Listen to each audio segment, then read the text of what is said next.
Okay, it's going to be my friend. You and hundreds of people have asked for it, so here we go down this rabbit hole. Start off with the map that they show where the highest concentrations of O blood type is.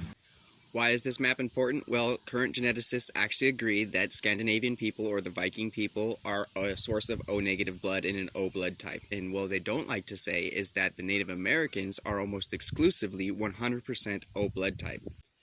As you see here, you kind of have to be specific about what you ask and where you can find the information, where it says Central and South Americans are approaching nearly 100% O blood type.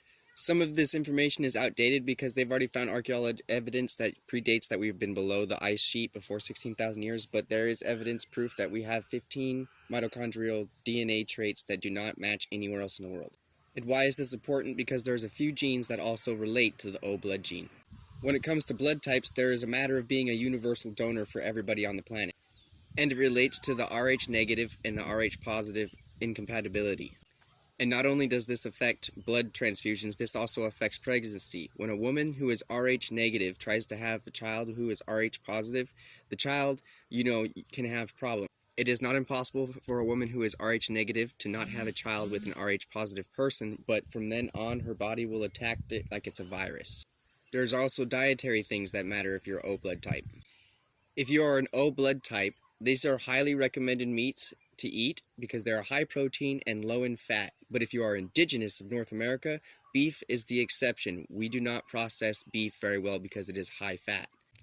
Also, being lactose intolerant is highly associated with being an O blood type. Is you should avoid these products here, and you should actually eat nuts a lot, walnuts and pumpkin seeds being the most beneficial.